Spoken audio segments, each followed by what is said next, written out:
Gente, boa noite. Vamos lá para nossa última live da semana, a famosa live do sextor.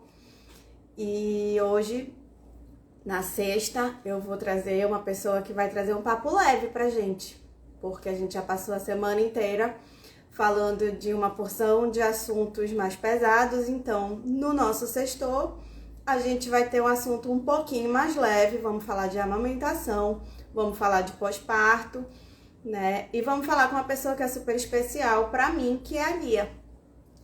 A Lia, ela é doula há muitos e muitos anos. Ela se diz doula aposentada.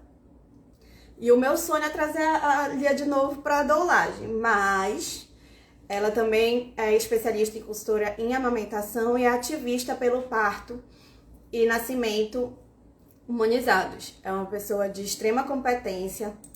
Confio muito na Lia, muito mesmo. Vamos esperar ela um pouquinho aqui para ela entrar. Mas o assunto de amamentação é um assunto muito importante para todas as gestantes. Principalmente porque muitos direitos vinculados a essa amamentação às vezes passam despercebidos. As gestantes não têm conhecimento sobre esses direitos, principalmente na parte trabalhista. Sempre fica muita dúvida do que ela pode ou não fazer depois do retorno dela ao trabalho, do que ela pode ou não solicitar em relação a esse direito da amamentação para o médico pediatra ou para a ginecologista obstetra que acompanha ela, né? E aí eu resolvi fazer essa live porque poucas pessoas falam sobre isso. A gente vê muitas mulheres falando sobre violência obstétrica durante o parto, muitas mulheres falando sobre a violência obstétrica antes, no pré-natal, mas a gente vê pouquíssimas pessoas tratando da violência obstétrica no puerpério, no período de amamentação. E esse período posterior ao parto, ele é muito peculiar, porque a gente vai ter aí a adaptação da família a esse bebê e a adaptação do bebê com a família. Então é um período de muita atenção, precisa de muita atenção dessa família, né? Vou chamar aqui a Lia. E aí a gente vai começar a conversar sobre a amamentação. Posicionar. Lia, acho que a tua câmera tá ao contrário. Ave Maria. Só aperta para... Pronto. Isso. Já acho que já tá virando. Virou? Boa noite. Tá me vendo? Não, eu tô vendo Eu acho que não estava ao contrário, de jeito nenhum. Tá um negócio azul, assim. Eu tô vendo um negócio azul. Não tem pra virar? Não aparece pra virar? Não, Aquelas aqui não. Mas tá setinhas assim? virada, tá pra cá. Não, mas eu tô vendo um negócio Tá. azul. Agora! Agora eu tô te vendo, bonita. Boa Tá vendo noite. também? Ah, tô ouvindo, tá, a voz e tá me vendo, né? Agora tá completa, bonitona, inclusive. Gente, essa risada, essa é a Lia. Lia Glória Leite. A maravilhosa. Eu não sei por que as pessoas insistem em me convidar para falar.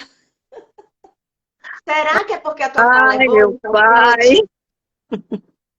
será? Será que é porque tu desmistifica muitas coisas que as mulheres precisam ouvir É, não de sei, uma Paloma. sinceridade, com uma sinceridade que pouca gente consegue falar sobre esses temas, porque essa romantização, né, do processo de maternar, ela chega a um nível de prejudicar muito. Ela chega ao nível de fazer com que as mulheres se sintam obrigadas a se exaurir antes de pedir uma ajuda porque acham que são fracas ou que não vão ser boas mães por isso. Então, a tua fala é extremamente importante, porque tu és uma voz que desmistifica isso. É, eu tento, né, Paloma? Só que às vezes eu choco também, né? Tem gente que se choca às vezes, né, quando eu falo, porque realmente eu aprendi na porrada, né? Como se fala, foi na porrada. Eu fui jogada assim no mundo da maternidade, sem apoio de nada, sem leitura prévia, sem informação. É, o que eu sabia, o que eu reproduzia da minha primeira, né, maternidade, era o que eu via da minha mãe, das minhas avós, das minhas tias, de algumas amigas, que hoje em dia formou-se, né, ainda bem, que hoje em dia nós temos grupos de mãe, temos a internet, então a informação está aí, de tudo que é lado, nós temos informação. E naquela minha época, não. Então eu realmente fui atirada aos leões, né? Pari com 22 anos, sem poder estar acompanhada com... Não tive acompanhante no hospital, não entrou, não entrava acompanhante. Então eu fui jogada assim, tive que me virar. E depois de parir, o filho vai para o berçário, que naquela época era protocolo hospitalar. O filho ia para o berçário e ficava longe da mãe, né?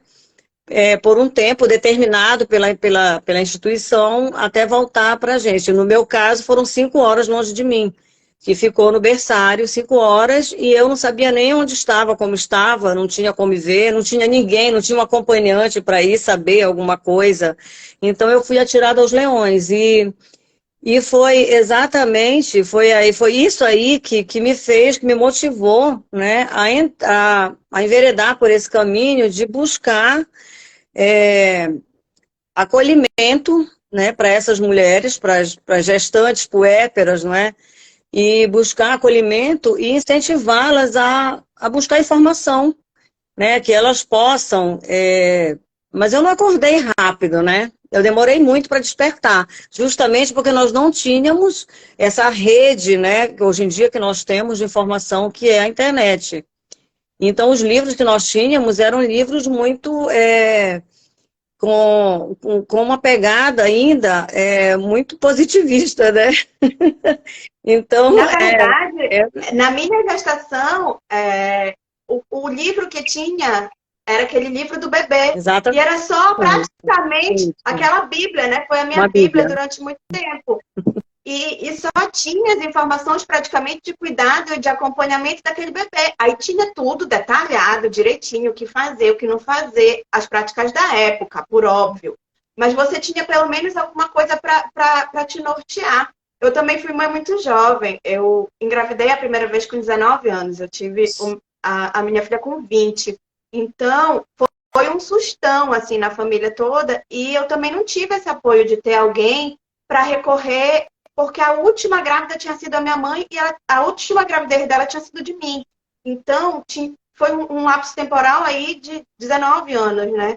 E ela estava completamente desatualizada. Então, foi um choque que a gente não tinha as informações, né? Não E tinha. não ter as informações é muito complicado. Não tinha, e assim, era um puerpério o puerpério por si, para todas, é de solidão, né? Para umas, são cenários diferentes, não é? Nós temos recortes, vários recortes, não é? De maternidade, de maternagem. São mães pobres, mães ricas, mães pretas, as mães solos, não é? As mães trans, as mães lésbicas, as adolescentes, nós temos recortes assim muito variados. E então, a maternidade por si só, ela já é solitária, né? Aquelas noites infindáveis que tu tá ali para trocar um bebê, para cuidar, que antigamente ainda tinha na cartilha da maternidade, da amamentação, ainda constava que devia o bebê arrotar. Então, nós passávamos meia hora, 40 minutos, 1 hora com o bebê no colo, esperando o bebê arrotar. E aí, quando nós deitávamos o bebê de novo, que a gente queria deitar para dormir, ele já estava para acordar de novo, para mamar novamente, né? Isso, então, quanto antes disso, ele não fazia cocô, que aí tu tinhas que limpar, e ele se acordava de novo, e já era. São tantas questões, não é? Então nossa, é um leque tão grande, que é um assunto infindável, que nós podemos reunir. Nunca é demais falar sobre maternidade, nunca é demais falar sobre amamentação, pós-parto, acolhimento, saúde mental das mães. mães que passam fome, mães que não conseguem amamentar, mães que estão sozinhas, que não têm apoio de ninguém, nem de parceiro, nem de parceira, nem de família, nem de ninguém mesmo. Então, a maternidade, ela é algo muito cruel com a gente, né? Então, quando a gente romantiza muito, e nós, né? Eu sou muito mais velha que tu, Paloma. Então, eu ainda nos comerciais, era realmente nos comerciais, aparecia ainda, né? Hoje em dia a gente não vê quase como que naquela época o troço era tão formatado para que as mães aparecessem bem felizes, né? No comercial da margarina, as mães muito felizes sempre. E não é assim, né? A maternidade não nos... É tão romantizado que algumas mulheres reproduzem essas falas que viraram lugar comum de que, ai, depois que eu me tornei mãe, eu me realizei, né? Eu sou realizada com a minha maternidade, ai, era tudo que eu queria. Então, quando eu falo, né, da maternidade de um outro prisma, que é o meu prisma, que ninguém é obrigado a aceitar o meu ponto de vista, mas enfim, quando eu falo de mim, da maternidade, como eu fui aprendendo a ser mãe, às vezes eu choco, porque eu nunca tive vontade louca de ser mãe, né? Eu nunca tive vontade louca de ser mãe. Eu tenho 3 filhos, eu amo meus filhos, eles sabem disso, porque além de falado, né, vivenciado, né? Esse amor é vivenciado, mas ao longo da minha maternidade, que são 3 em idades diferentes, teve uma época que eu tinha um filho adulto, um filho adolescente e uma filha criança. Eu estava com 3 faixas etárias dentro de casa, né, enlouquecendo ali para dar conta de 3 pessoas, 3 indivíduos, né, cada um no seu universo, e eu tendo que dar conta nas suas particularidades, nas suas personalidades, né, únicas, e eu tendo que dar conta daquilo. E o tempo, eu me questionava muito, especialmente depois da primeira maternidade, eu me questionava muito se eu deveria ter tido, o que eu estou fazendo, por que eu fiz isso? Né? Isso é uma doidice. Quem é que dá conta de um negócio desse, que eu, com o espírito livre que eu tenho, como que eu vou me prender para cuidar de um bebê? E isso não vai acabar nunca, isso é infinito, era isso que passava na minha cabeça. Isso não vai acabar nunca, isso é infinito. E como dizia o Renato Russo, né, que os nossos temores nascem do cansaço, da solidão, e é isso mesmo. Então, quando eu ficava muito só, não tinha internet, não tinha amigas para trocar, né? Então, aquilo me dava um desespero tão grande que me deixou com trauma. Eu fiquei traumatizada do meu primeiro puerpério. Foi uma loucura total. A amamentação foi extremamente difícil, né? E eu não estava com o pai do bebê. Aí tu imagina. Então, mas eu continuei apostando no parto normal. Eu pari os 3 filhos são partos paridos. E a minha vida inteira eu militei para o parto normal. Só que eu militava de forma errada, equivocada. Eu estava completamente equivocada. Como eu sofri violências obstétricas nos 3 partos. Aquelas violências, para mim, elas eram naturais, eu acho, porque faziam com que a gente pensasse que eram naturais, não é? Que era daquele jeito, a gente não tinha que gritar, que se me xingaram, eu merecia, que talvez eu estivesse me comportando muito mal, gritando, não é? Assustada, e eu achava que tudo aquilo que fizeram comigo era natural, fazia parte do processo.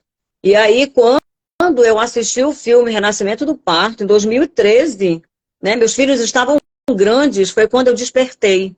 Então, eu acho que até hoje esse filme, surgiram outros documentários, tem vários materiais muito bacanas, muito consistentes, mas eu acho que o filme, O Renascimento do Parto, o primeiro, ele é um divisor de águas, especialmente aqui no Brasil, né, pra gente, do movimento da humanização, ele é um divisor de águas, que é quando tu dá de cara, eu me dei de cara com aquilo, eu falei, que merda que meu filho fez 5 horas no berçário, para depois trazerem para mim para o quarto, que era normal. Por que era normal, gente, fazer isso? Né? Aí eu fiquei, caramba, a enfermeira gritou comigo, então isso não era para ser assim. E eu chorei muito no cinema, e eu saí de lá revirada, sabe? E eu pensei assim, pô, eu fui canalha com várias mulheres, porque durante o tempo que eu militei pelo parto normal, eu achava que as mulheres que não queriam parir, não escolhiam o parto normal, elas eram frouxas. Pô, mulher mole, né? Eu achava isso. E eu achava com toda a propriedade do mundo. Eu pari 3, foi horrível, é uma dor horrível, né? Mas a minha dor, ela era maior porque era emocional. E eu só descobri com o filme que a minha dor, ela era muito maior porque eu tinha somatizado 3 partos violentos, não é? 3 puerpérios horríveis, e eu continuava achando que as mulheres deveriam parir. Como eu pari, que era normal a enfermeira me xingar, o médico me xingar, levarem o meu filho de mim, era tudo normal. E aí, então, eu sempre falo, né, que eu sou aprendente de mãe, porque eu tive que me desconstruir, né, em meio a tantas violências, eu tive que me desconstruir, né, o que eu achava que seria o adequado de parto, de amamentação, o que seria normal de puerpério, eu tive que desconstruir tudo isso e olhar para mim com, me acolher, né, olhar para mim com cuidado e ver que eu precisava saber mais, eu precisava descobrir esse mundo ali que estava se apresentando para mim, que era a humanização do parto, e que dali eu precisava socorrer as mulheres. Era isso que passava na cabeça. Eu preciso socorrer as mulheres. Eu não quero mais que ninguém passe pelo que eu passei. O que eu passei foi muito horrível, né? Me deixou até hoje traumas terríveis e aí eu falei, eu tenho que socorrer. Aí lá fui eu ser doula. Aí achei o ISTA, né, o grupo de gestantes, que agora nós somos coordenadoras. Aí encontrei um curso de doulas em São Paulo, no mesmo ano do que eu assisti o filme, eu encontrei o curso de doulas e fui embora fazer o curso. E encontrei um monte de mulheres, assim também, naquela ebulição, né, de salvadoras, vamos salvar, vamos salvar, vamos salvar. E lá fui eu metendo os pés pelas mãos, novamente, achando que doula salvava parto. Fiz a minha formação, voltei para atender, mas no início eu metia os pés pelas mãos porque eu metia o ativismo na frente de tudo, né? Eu queria segurar na mão das mulheres, eu não queria que médico nenhum fosse violentá-las, eu não queria que as próprias enfermeiras, porque Paloma, é terrível nós sermos violentadas pelos homens e é muito triste a gente ser violentadas por mulheres, né? E eu fui violentada por todos, mas assim, pelas mulheres, porque é por isso que a gente precisa falar muito, muito, muito, muito, incansavelmente sobre parto, sobre violência obstétrica, sobre acolhimento no pós-parto, amamentação, é informação, gente, é informação, informação, informação, não tem jeito, não tem outro caminho que não seja a informação. E mesmo com informação, Paloma, eu acompanhei mulheres com toda a informação que tiveram oportunidade, o privilégio que tiveram de obter essas informações, ainda assim, elas não despertaram. Então, cada uma vai despertar quando tocar em algum lugar, sabe? É diferente para cada mulher. Cada mulher vai despertar de uma forma. Então, tem a ver muito com a bagagem, né? Com a própria criação, com a mãe, com a família, o contexto, não é, social em que a pessoa está inserida. E no meu caso foi assim, eu fui atirada mesmo dessa forma e fui me virando. Então, eu acho que eu fui uma péssima primeira mãe. Na segunda maternidade eu já melhorei. E na terceira eu já estava mais... foi muito bacana, Paloma, que quando eu me tornei doula e passei a doular mulheres muito mais jovens que eu, informadas, não é? Mulheres que já estavam informadas, que estavam buscando informação e que já se acolhiam. E foi muito bacana porque foi uma troca, eu me encantava muito com a troca que eu tinha com essas mulheres, porque eu aprendia com elas. Elas ficavam muito naquela de, Lia, que bom que eu te encontrei, que bom que tu vai estar no meu parto, que bom que não sei o quê, mas eu estava me beneficiando muito daquela troca, porque a criação com apego não é da minha época, né? Foi agora, e com essas mulheres que eu acompanhei, mulheres que frequentavam o nosso grupo de gestante, mulheres que se juntavam e formavam os grupos delas, não é? E que eu tinha oportunidade de estar com elas. Então, vendo aquela conexão, vendo aquelas mulheres, né, se tornando mãe nos dias de hoje, com informação, aquilo me encantava e eu ia pegando também para mim o que eu já podia aplicar com os meus, apesar de adultos, não é? Adolescentes, e eu ia pegando e aplicando com os meus. Então, eu continuo me desconstruindo dentro, né, desse cenário, mas é isso, eu sou aprendente de mãe, eu fui uma mãe para um, outra mãe para outro, sou uma outra mãe, né, para a terceira, que foi a Isabela, mas eu sou aprendente de mãe e vou morrer aprendendo, gente, porque não tem como. Imagina, eu com 56 anos, com todas as sequelas que eu tenho, não é? Dentro familiares mesmo, né, da minha pobre, coitada mãe, que não sabia nem, que foi também jogada. Imagina, se eu, né, fui atirada dessa forma nesse mundo, imagina minha mãe o que não passou para criar 5 filhos, né, na época dela. Então, estamos aí, e por isso nós não podemos parar, Paloma, de forma alguma não podemos parar.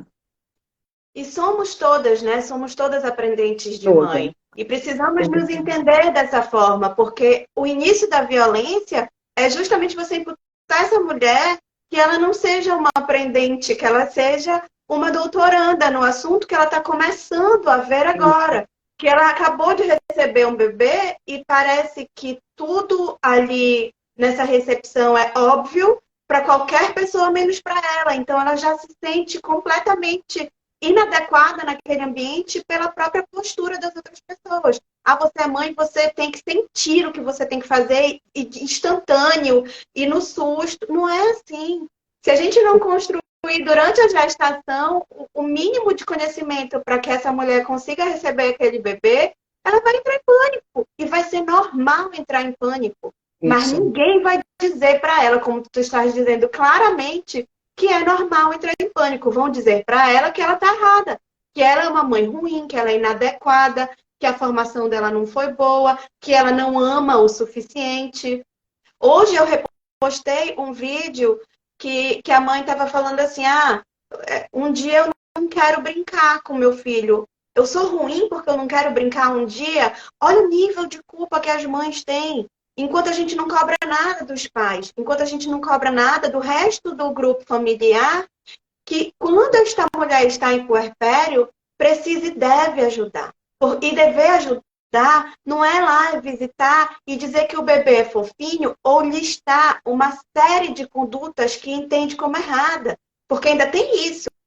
Ela é culpada, e ela é mãe do filho de nós todos, que eu chamo, porque ela é a mãe. Então qualquer culpa é dela. Mas ela é mãe do filho de nós todos, porque todo mundo quer opinar, todo mundo quer ter direito a tirar foto, todo mundo quer ter direito a mexer e a dizer o que é correto e o que não é, e cobrar dessa mãe tudo, mas ninguém vai lá visitar para lavar uma louça, para perguntar se essa mãe dormiu, para dar um colo, para dizer que está tudo bem não saber tudo, para tentar ajudar com o bebê e com essa adaptação. Então, quer dizer, quão desumano é ser mãe? Que a gente fala do parto, do momento do parto, o parto humanizado. E o pós-parto humanizado? Cadê a nossa fala do pós-parto humanizado? Cadê a nossa fala de dizer para essa mãe, assim, amamentar é difícil pra caramba. E também tá tudo bem que não dá tudo certo. Mas vai buscar informação quando está grávida. Porque não adianta, quando vai buscar informação depois que pariu, não adianta, não consegue, é o cansaço, né? São as noites insones. Não tem que. A informação é antes, então informação, acolhimento, sim, todo mundo, né? Rede de apoio, que é como o povo brinca, às vezes é rede de agouro, de todo mundo que rodeia essa mulher.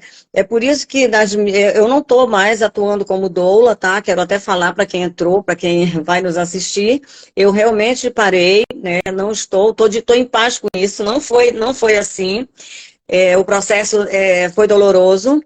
E até eu realmente falar, não, acabou, chega, não quero, eu quero voltar, como eu comecei para o ativismo, eu quero voltar lá para anteriormente, eu quero fazer o caminho inverso.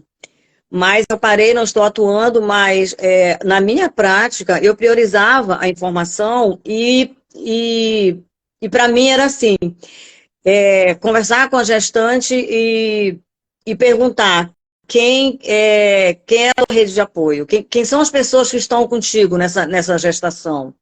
Quem são as pessoas que tu tens contigo? Aí a pessoa falava, né? Bom, eu tenho a minha mãe, eu tenho meu marido, eu tenho, eu tô sozinha, eu não tenho a pessoa que eu gostaria, mas eu tenho uma irmã, eu tenho a melhor amiga. Então, essas pessoas também precisam se informar, né? A mulher gestante precisa se informar e informar a rede de apoio dela, para que quando depois, ela com o bebê no colo, a rede de apoio entender as escolhas que a mulher está fazendo, né, que a puérpera está fazendo para o seu pós-parto, se quer visita, se não quer visita, se quer amamentar, porque amamentar é uma escolha. Ao menos, né, para as privilegiadas é uma escolha, pode ser uma escolha. Para as não privilegiadas, a maioria, a grande, a imensa maioria, quase que a totalidade das mulheres não privilegiadas, elas precisam amamentar para salvar o bebê, né, de uma desnutrição e de uma morte precoce na primeira infância. Então, também não dá para romantizar a amamentação bonita, a mulher com o bebê no colo, maravilhosa, naquela poltrona branca, não é? O quartinho todo fofinho, porque não são todas que têm esse privilégio e nós precisamos acolher todas, não é? Porque senão a seletividade faz com que a gente, como uma época, né? Nos chamaram aqui em Belém de doulas de condomínio, né? Eu e minha amiga, a Dani Moura, e a Mirrei, nós fomos chamadas de doulas de condomínio, porque nós saímos do voluntariado, que nós acompanhávamos mulheres gestantes dentro do Abelardo Santos, né, de forma voluntária, e começamos a atender as mulheres no particular, por dois motivos, porque elas precisavam também, né, todas precisam, todas merecem uma doula, a mulher que quiser merece uma doula, e porque nós precisávamos de dinheiro. Qual o problema de trabalhar recebendo pelo seu trabalho? Nenhum. Trabalho nenhum. Todos têm que ser remunerados, né? Mas eu ainda tinha aquela pegada do voluntariado que eu achava indecente eu cobrar, porque lá vem de novo, né?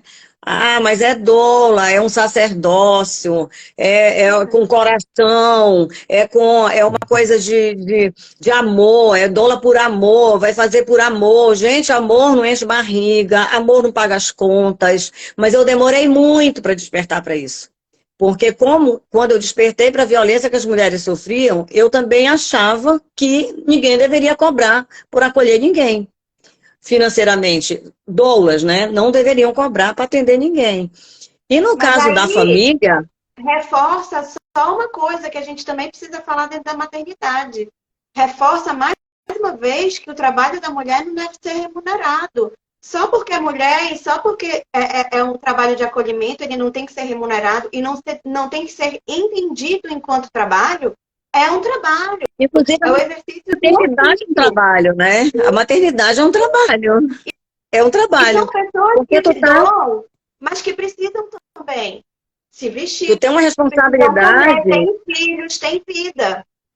Porque, assim, a sociedade tem duas frases que ilustram muito os dois lados cruéis da maternidade no coletivo, né? Na memória coletiva, que é quando alguém faz algo errado, né? Que vai para o caminho errado, que a sociedade, bom, marginal, um criminoso, enfim. Tu não tem mãe, não. Ele não teve mãe. Ele não teve mãe para orientar, ele não teve mãe. Vai ver que não apanhou da mãe. A mãe não soube educar. É sempre a mãe. Aí também, se a pessoa está sofrendo e precisa de um acolhimento, diz assim, coitado. Ou então já é órfão, ou então qualquer outra coisa, ai, coitado, se tivesse uma mãe... Uma pena que ainda não tem mais a mãe. Ou então a mãe, ela vai do céu ao inferno, assim, né? No ideário das pessoas. A sociedade nos trata, nós, mães, como a salvadora, mas também a dementadora, aquela que acaba com tudo. Nós, a sociedade inteira, os criminosos todos que estão aí, é culpa das mães que não souberam criar os filhos, sabe? Então, é impressionante como que, claro, né, a nossa sociedade, completamente machista, não seria de outra forma. Então, nós temos que desconstruir, gente, não é só a maternidade, sabe? É tanta... As nuances são tão...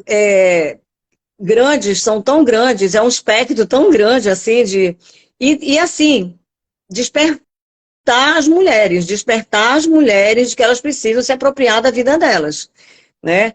A mulher mãe, a mulher que engravidou, a mulher que vai parir, que vai amamentar ou não, mas ela precisa despertar e se apropriar do processo dela, né? Da vivência dela. Precisa, porque se ela não desperta para isso, é a mulher que fatalmente vai cair numa violência obstétrica e não vai saber que está sendo violentada, ou mesmo que saiba, ainda que saiba, ela não vai saber como se proteger. É a mulher que, durante a gestação, pode ter, que é válido, que é legítimo, a mulher gestante se deslumbrar, não é? De estar ali formando um outro ser humano e querer que o mundo inteiro saiba disso através de fotografias, filmagens, sabe? Mas precisa priorizar, o foco precisa ser em se proteger, e se proteger. É isso, proteção, Proteger a autoproteção. criança também, né? Porque através da informação a mulher se protege muito, mas ela também pode proteger, inclusive, o filho. Porque às vezes, Isso. quando a gente fala de certas condutas que a gente pode tomar, as mulheres elas só prestam atenção quando a gente fala na hora da criança. É impressionante o quanto nós mesmas não nós priorizamos. Olha, eu li os comentários, a Thaísa está aqui, e ela contou que ela estava na sessão de cinema que tu descobriste. Eu também descobri que o mesmo filme do Renascimento do Parto, muitos anos depois também de ter sofrido violência obstétrica, que eu olhei para aquilo e disse, meu Deus, eu sofri isso. E hoje, quando eu palestro, muita gente no final da palestra, geralmente se eu tiver uma audiência ali de 40, 50 pessoas, no mínimo 3 ou 4 no final da palestra vão lá comigo me dizer a mesma coisa. Eu descobri hoje que eu fui violentada.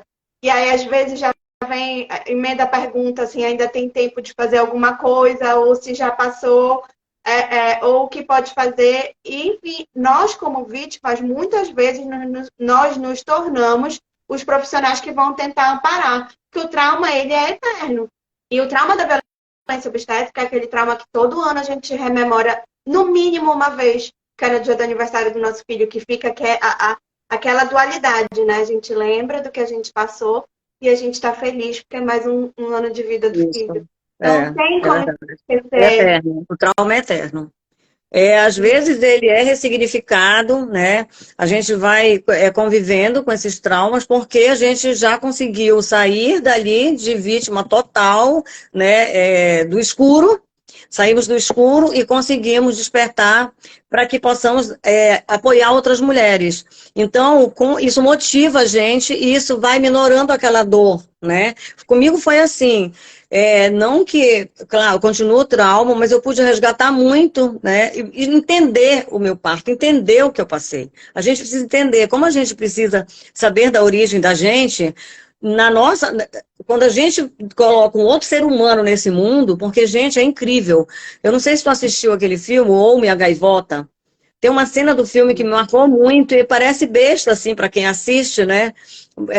Pode parecer besta para muitas pessoas que assistiram, mas para mim marcou demais quando ela é a moça do filme, a mulher gestante do filme, ela precisa ficar no apartamento dela durante um tempo muito longo da gestação por ameaça de aborto. Então, o marido chegava todos os dias e perguntava o que ela tinha feito, como é que foi o dia dela, e ela já estava meio que entojada daquilo, porque o que eu fiz? Dentro do apartamento, né, sozinho o tempo todo. Aí ela responde assim para ele, hoje eu fiz os cílios, eu fiz a sobrancelha, e aquilo me tocou de uma forma que até hoje eu penso E aquilo me deu um poder do caralho. Porque eu pensei assim, realmente, a mulher gestante, todo dia, ela tá fazendo as unhas do bebê, ela faz, sabe? Tem uma coisa que a gente está formando dentro de um outro ser humano ali dentro, sabe? E aí, tu tá formando um outro ser humano do zero, e as pessoas não te respeitam, tu não tem um lugar no ônibus, tu não pode, tu não tem prioridade numa fila, porque tem, já tem leis.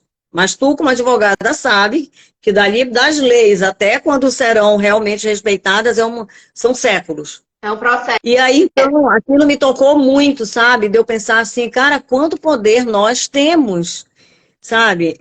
Formar um outro ser humano e a responsabilidade que vem depois que ele está aqui fora. E aí, então, né, somos cobradas de todas as formas, somos cobradas por amar infinitamente, um amor que também eu aprendi durante a minha busca, não é? Durante muita leitura e as minhas inquietações também, deu me questionar que eu sempre achei que eu amei de menos os meus filhos, sempre achei que eu deveria amar mais, como a sociedade acha que toda mãe tem que amar incondicionalmente, e nessa busca eu acabei descobrindo um livro através da mãe de uma moça que eu acompanhei em parto, que foi a Juliana Lavareda, que tu conheces, e eu conversando com a mãe dela, falando dessas minhas angústias, né, depois que a Ju pariu, eu conversando com ela, ela disse, leia o livro, O Mito do Amor Materno.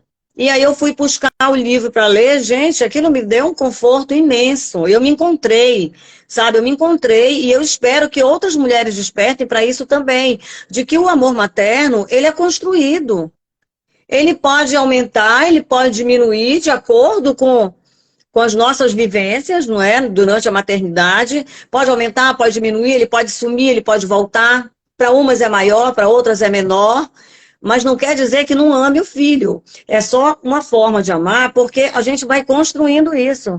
E a sociedade tira isso da gente também. Quando coloca que nós somos rainhas do lar, que nós somos, sabe, mãe é amor, amor, amor, amor. Vocês não me veem no Dia das Mães mandando mensagem mais para ninguém no Dia das Mães. Porque Guerreira, eu acho que são coisas tão repetitivas, rainha. guerreira, sabe? São coisas tão repetitivas que, caramba, devemos ser lembradas sim. Eu não abro mão, eu quero ser lembrada. Porra, pari 3, eu quero ser lembrada. Né? Que ali no Dia das Mães, pelo menos naquele dia, né, os filhos vão, a sociedade nos valorize. Que nem o Dia das Mulheres, né?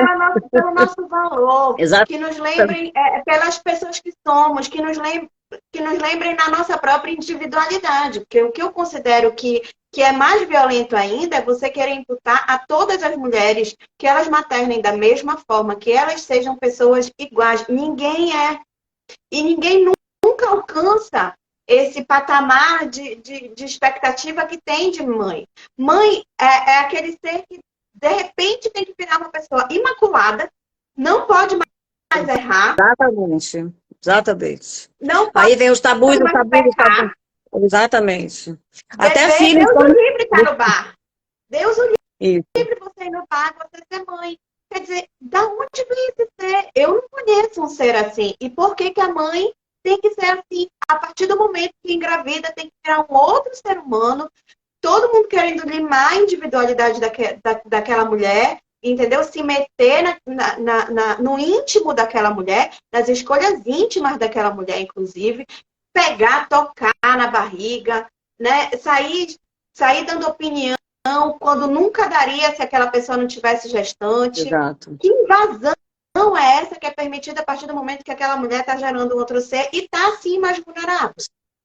Sim.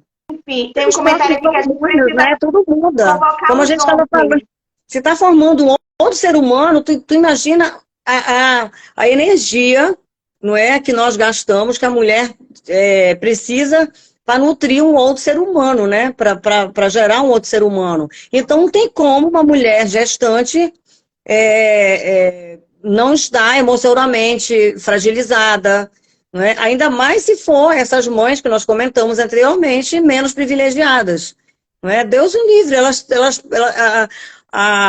as questões delas são muito maiores que as nossas.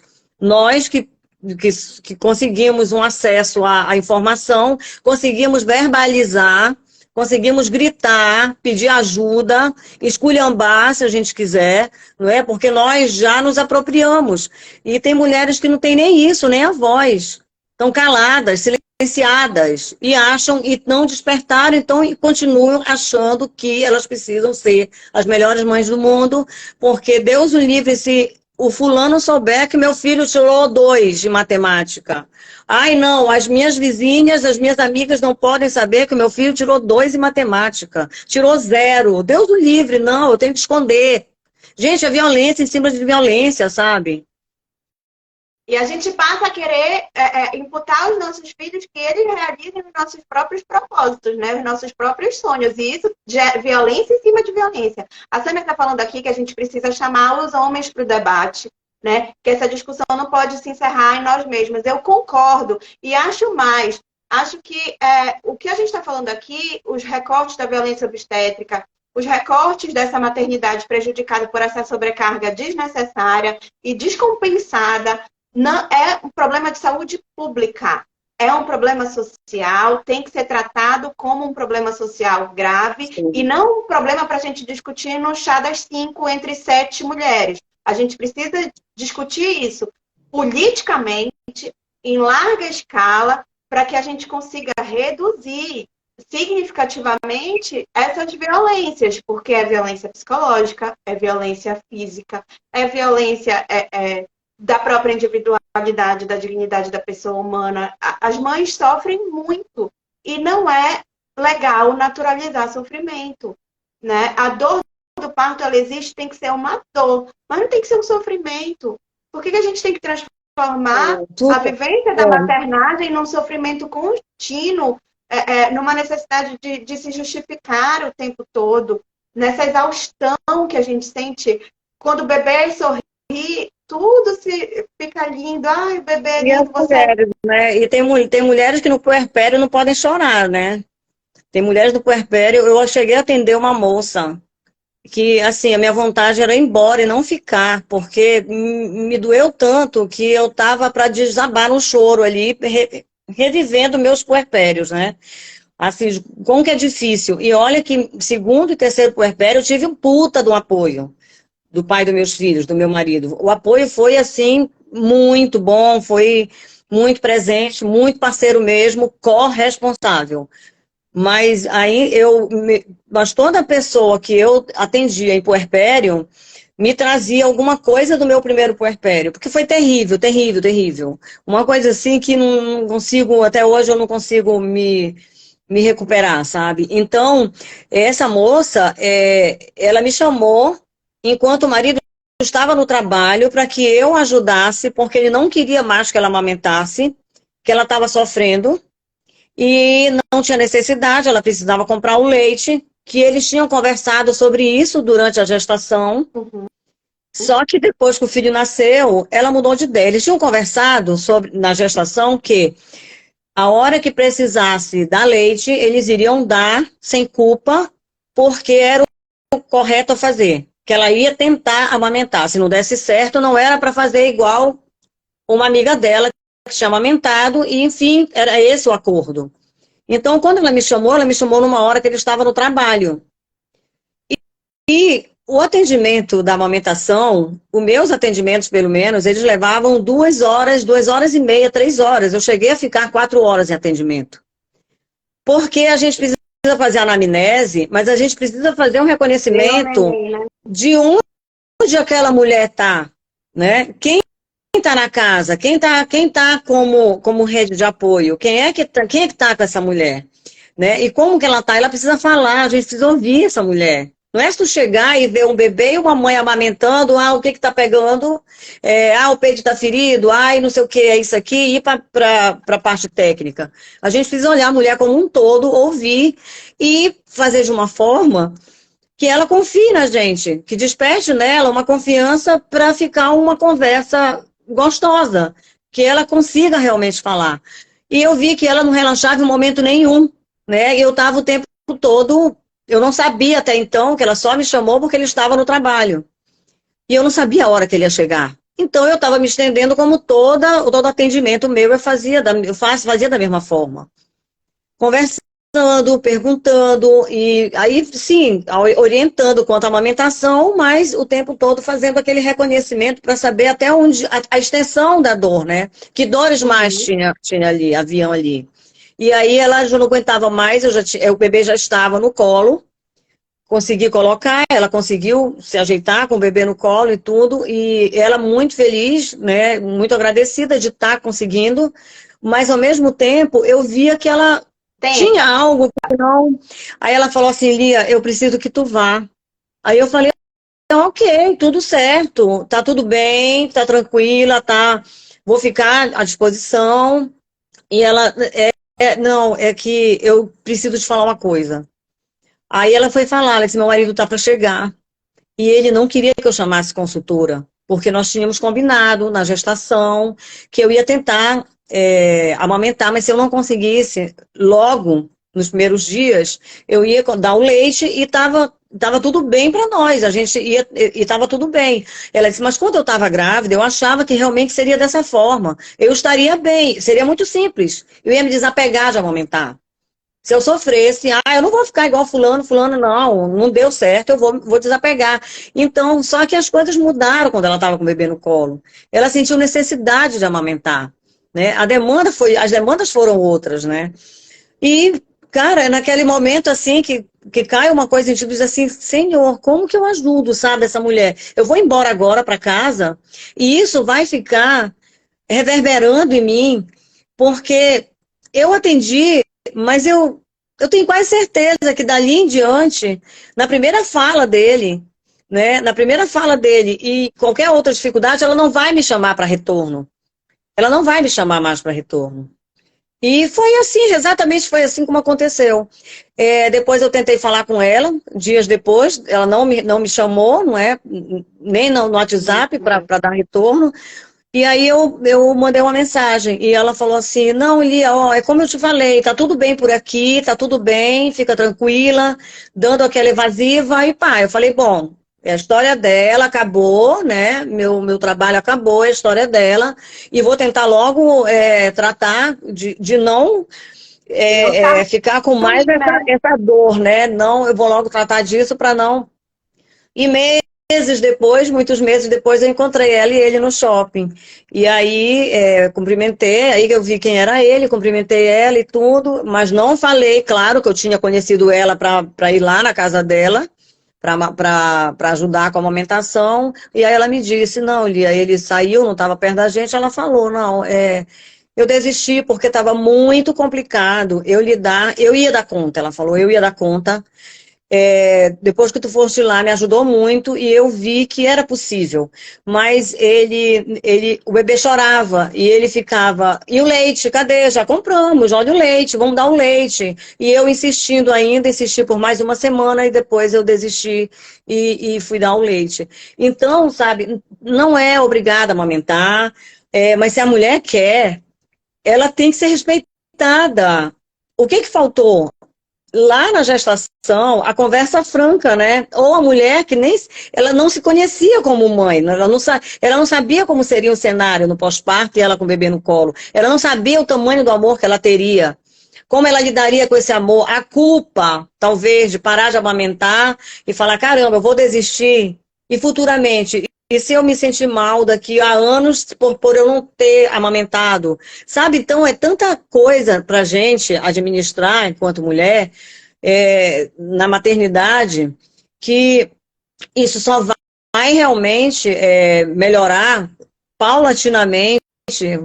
Tem sido muito devagar, mas o que me move ainda para continuar nesse movimento da humanização, para continuar falando de mim, falando para as mulheres, falando com mulheres, ouvindo mulheres, escutando mulheres, é que eu percebo que nós avançamos, sabe? Porque senão, o que a gente está fazendo aqui hoje, Paloma? Então, nós continuamos porque nós avançamos. Não é mais como na minha época, tá? Não é mais como na primeiro puerpério, não é mais como no segundo, não é mais como no terceiro. É doloroso para todas, sempre será, sempre. Isso nós não conseguiremos suprir, né? Essa dor da maternidade é algo que em sociedade, em avanços, no coletivo, nós conseguimos algumas coisas, não é? Eu não sei que tempo nós temos, mas eu gostaria também de te fazer umas perguntas, aproveitar que tu é advogada e tu está já nessa área da... Não, olha, Eu queria deixa eu te te fazer dizer, um... sobre essa questão que está dizendo, a gente está evoluindo, inclusive o direito está evoluindo com a gente. Existem novos direitos para essa mulher lactante, mas que muitas vezes não são respeitados pelo próprio desconhecimento. Então, quando eu me vejo diante do direito mudando por questionamentos sociais, principalmente dessa mulher dentro do ambiente de trabalho, eu fico triste e fico feliz. Por quê? Olha, ontem nós tivemos mulheres votando contra a equiparação salarial de mulheres. Qual é o tamanho disso?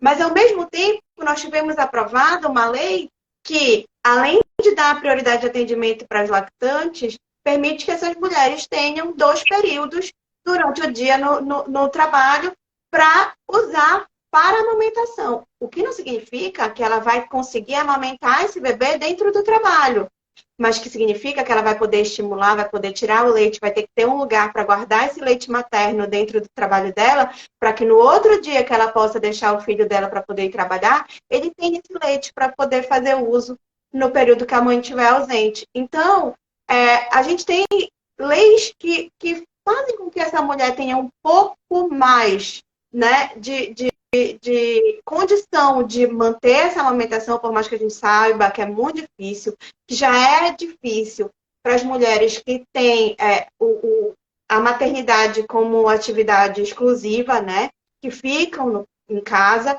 mais ainda para as mulheres que têm atividade laborativa, que saem para trabalhar, mas que, ao mesmo tempo que a gente está lutando, o direito está evoluindo e a nossa ideia sempre vai ser chegar no reconhecimento, né? No reconhecimento desse trabalho, que hoje não é remunerado, mas Falando isso devia aí, ser. uma das coisas que eu ia te perguntar era qual o documento que comprova que a puérpera é lactante?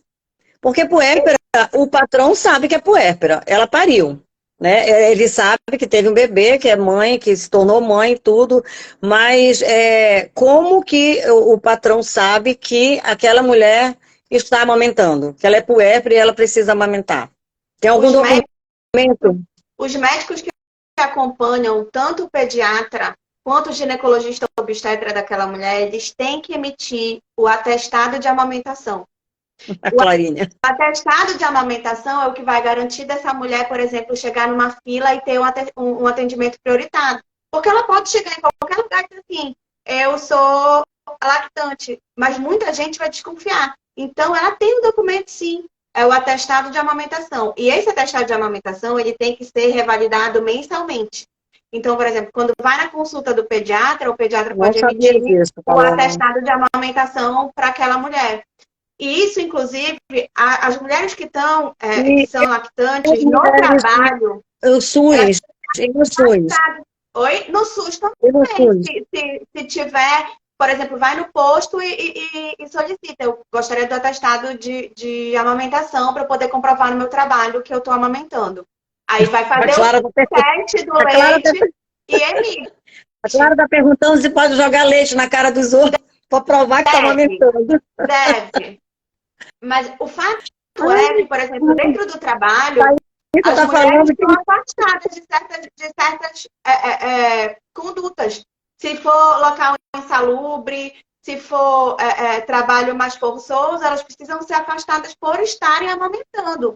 Então, é importante esse atestado, entendeu? Porque ele obriga o meu empregador a isso. não me colocar em Então a gente trabalhos tem que dessa falar muito natureza. sobre isso, porque eu, né, não estou mais atuando como consultora de amamentação, mas eu perdi completamente esse bonde aí. Eu não sabia desse atestado, Paloma. Não sabia. Existe. Nossa, E é ele que comprova que a mulher é lactante. Que a gente até nem isso, pensa, né? né? Como é que eu vou comprovar que eu sou lactante? O meu médico ele tem que emitir um atestado de amamentação. Inclusive, os CIDs que tem relacionados à amamentação, que é quando a mulher está com problema na amamentação, que ela está com hiperlactação, isso pode, inclusive, trazer a necessidade de afastamento durante alguns dias da mulher do trabalho. Então, existem sim os códigos relacionados às doenças que são ocasionadas pela amamentação. Caramba, Paloma, muito bom. Será que tem alguém? Nossa, essa live vai ficar salva? Vai, com certeza. Porque eu acho que vai pintar, eu acho que vai acabar pintando questionamentos depois, viu? Muito bom isso aí. Paloma, aí dentro do hospital ainda, a mulher no pós-parto imediato, quais são os direitos da mulher concernente à amamentação? No hospital, ela precisa receber da equipe multidisciplinar que vai atendê-la todas as orientações da amamentação. Orientação de pega, orientação de demanda livre. Aí é que está o problema, né? Que nem toda instituição tem uma equipe preparada para isso, né? É direito da mulher e para isso a gente precisa brigar. Não tem uma equipe, não tem um latitário, não tem uma equipe formada e treinada, né, para atender as mulheres, especialmente no primeiro dia, né? E está inscrito não tem. Protocolo. Precisa estar dentro do protocolo dessa maternidade que essa mulher vai receber essa orientação antes dela deixar a maternidade. Paloma, elas têm direito a uma consultora particular de amamentação, porque quando eu atendia, nos hospitais que eu ia atender, eu tinha que ir escondida. Nos hospitais que eu atendi, no hospital que eu atendia como doula cadastrada, eu entrava como doula. Mas nos outros hospitais eu entrava escondida ou no lugar, ou como visita, mas não podiam saber que eu era consultora de amamentação. Tipo assim, passei por situações diversas, de eu não poder falar que eu era consultora de amamentação. E o hospital não tinha uma equipe especialista, não é? Na amamentação, em suporte, e era dessa forma. Tem alguma lei, alguma coisa que ampare essa mulher? Não tem, mas não tem nada que faça com que o hospital possa vedar essa visita.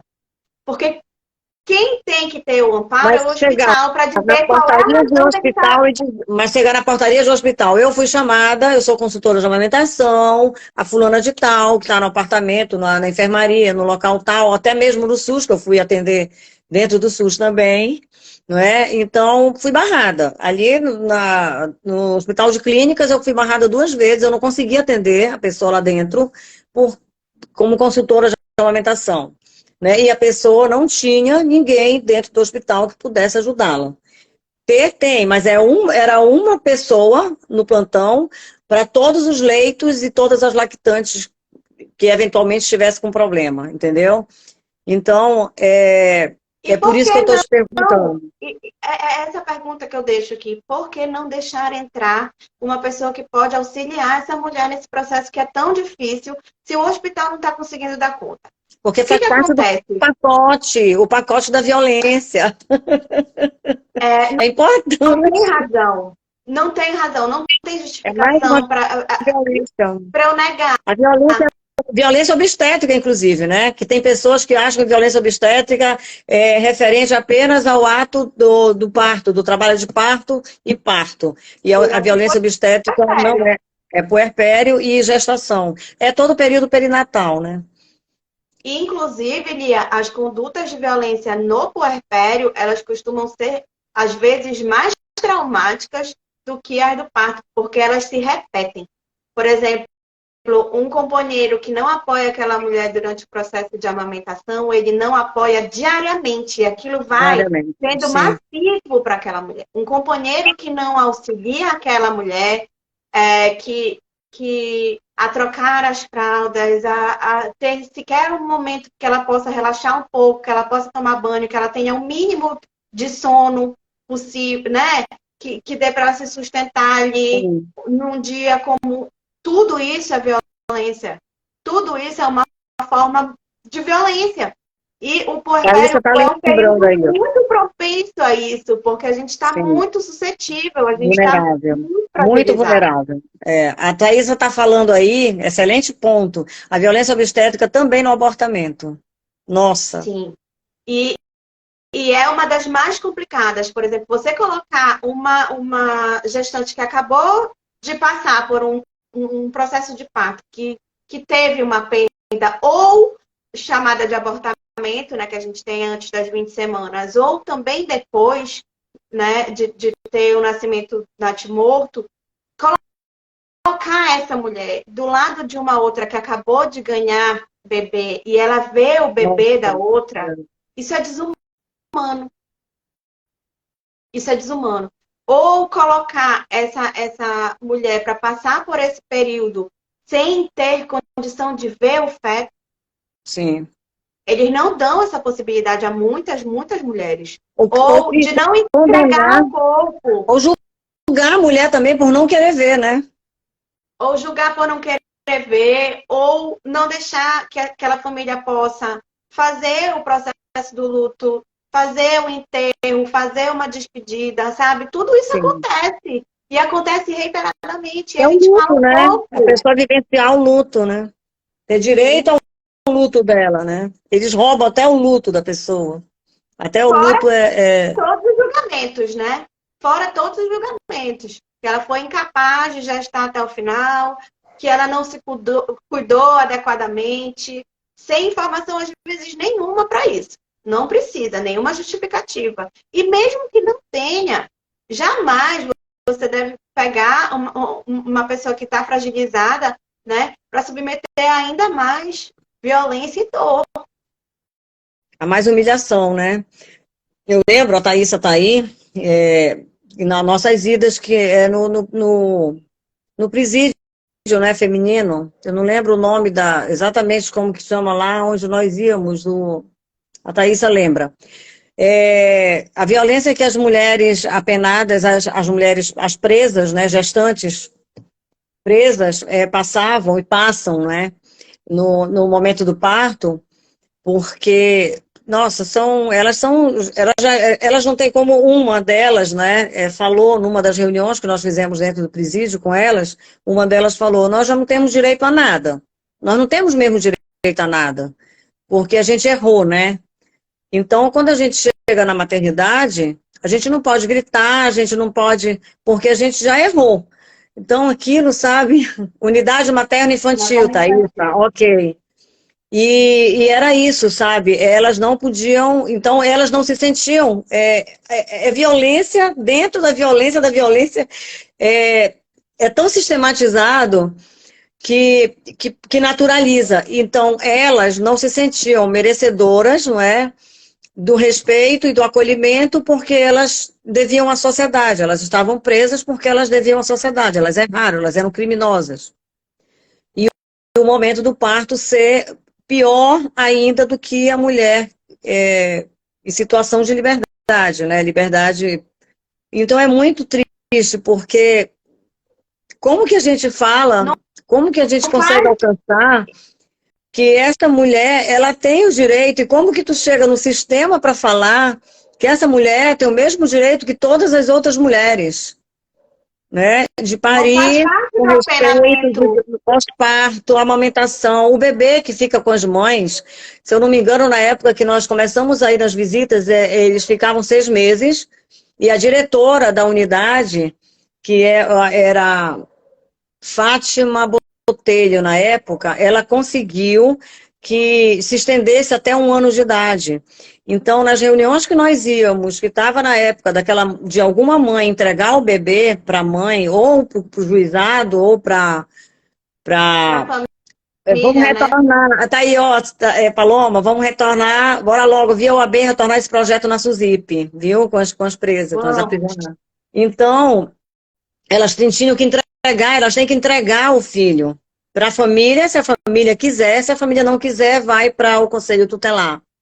Então, nossa, é muita luta, é muita luta. E é isso que motiva a gente, nós não, de cortar o coração. Era a pior visita, né, Thaísa? Era a gente ir na visita na semana que alguém que teria que entregar o bebê. Porque quando nós fazíamos as visitas e falávamos, nós visitávamos as gestantes e depois nós encontrávamos algumas já puérperas amamentando, né? E já falávamos também sobre a amamentação. Então, é muito difícil a gente falar sobre os direitos, sabendo que esse filho vai ser retirado de qualquer forma, que é assim que funciona, não é?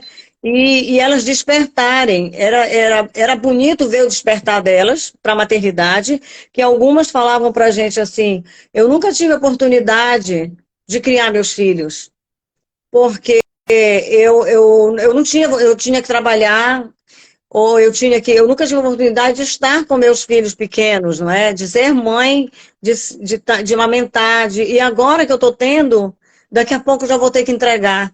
Eu estou gostando de estar com meu filho, que antes eu não gostava, porque era outra vida, e agora eu tenho que entregar. Então, nós, nós precisamos continuar, Paloma.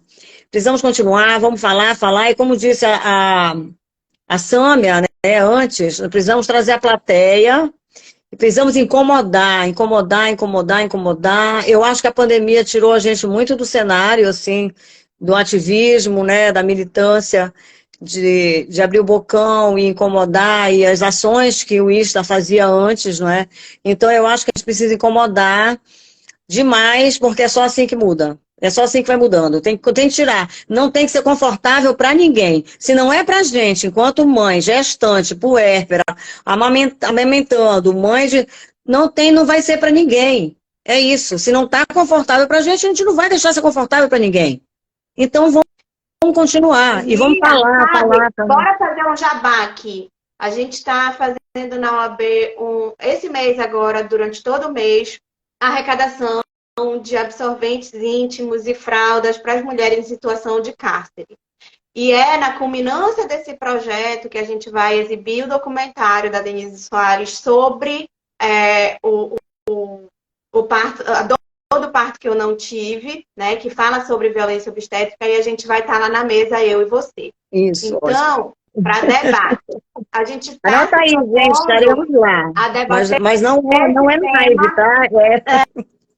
Não, a gente vai cores. debater muito ainda esses temas, todos esses temas que a gente está trazendo aqui. A gente vai se propor a cada reunião, a cada momento que a gente tiver disponibilidade de fazer mais lives, de informar, de palestrar sobre os temas que a gente falou aqui que são importantes, mas que as mulheres também entendam que a gente tem um papel fundamental de garantir o direito uma das outras, que a sororidade precisa existir, que o respeito precisa existir e que eu não posso condenar uma mulher porque ela cometeu qualquer crime que seja, que ela vai sofrer uma violência que não está na pena que ela foi apenada. Não existe na pena daquela mulher que por conta da privação de liberdade que ela foi imposta a ter, também tenha um regime de violência absurdo no parto. Não está coligado, não existe razão, o direito delas à dignidade, né, enquanto humanas permanece, todos os demais direitos permanecem. A única coisa que sofreu restrição foi o direito à liberdade. É verdade. Então, que a gente precisa implementar isso, cobrar isso, né? Olha, ela já está falando aqui. Não, a Thaísa falou que foi um excelente jabá, então a gente vai aproveitar e fazer outro jabá, né? Bora. Que é falar da nossa live do Insta. Amanhã de manhã. Amanhã de manhã, fala aí, Paloma.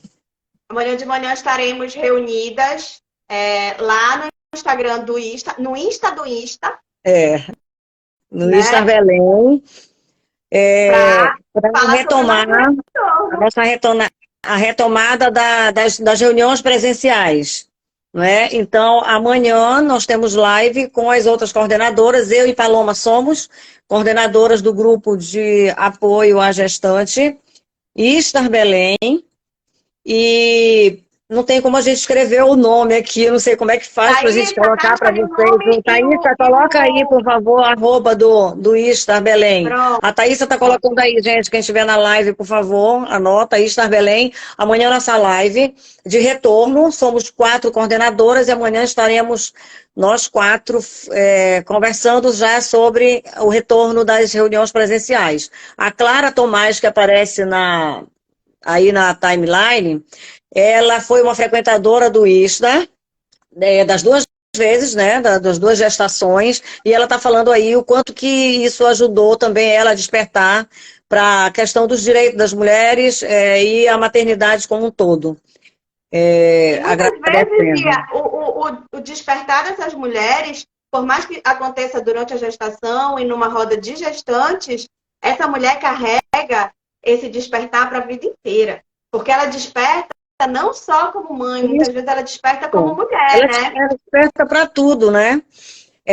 Gente, não se assustem, mas eu tenho uma estatística aqui, particular, de mulheres que eu atendi em gestação e parto e que já se separaram.